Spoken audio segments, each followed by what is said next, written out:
nous sommes aujourd'hui 13 février et c'est la journée mondiale de la radio.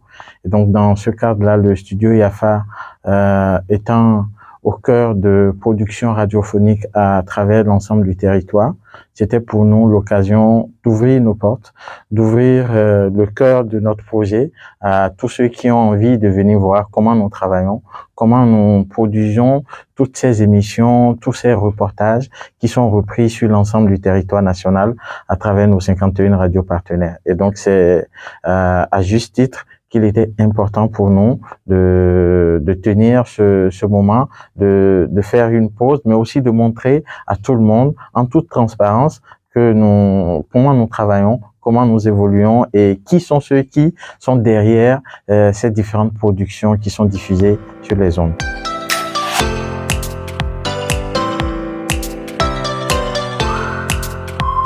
C'était une journaliste très dévouée, qui était très professionnelle dans son travail, qui avait l'amour du travail bien fait.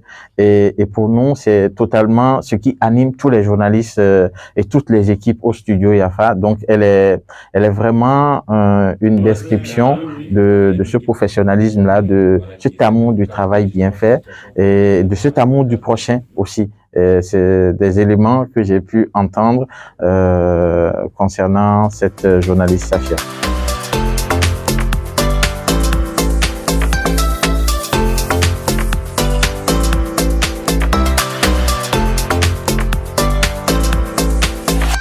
Je découvre une belle infrastructure et je voudrais saluer ici l'initiative des studios Yafa qui ont invité le ministère de la Communication à la faveur de la Journée mondiale de la radio pour donc la visite de ces locaux.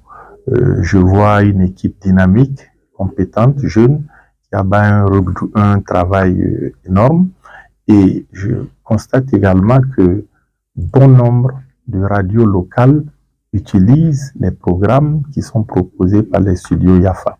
C'est la preuve sans doute que c'est de la qualité qui est proposée à cette cinquantaine de radios qui utilisent les contenus de Studio Yafa, qui sont livrés en PAD, en prêt à diffuser, et c'est une aubaine. Vous savez que faire de la radio, il y a des coûts pour produire des contenus, il faut des ressources financières, il faut des ressources matérielles, humaines, et c'est pas toujours que les médias ont les moyens de produire des contenus.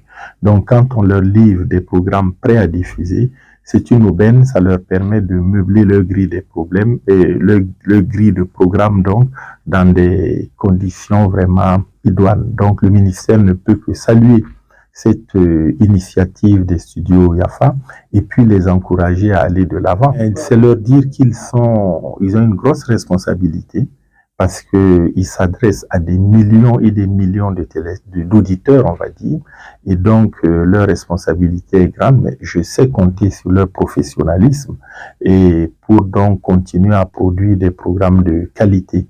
Et je vois également qu'il y a un bon staff managérial qui encadre donc toutes ces équipes et il n'y a pas de doute que les contenus qui sont proposés, en tout cas, sont d'extrême qualité. Et nous ne pouvons que encourager donc les studios Yafa à aller de l'avant.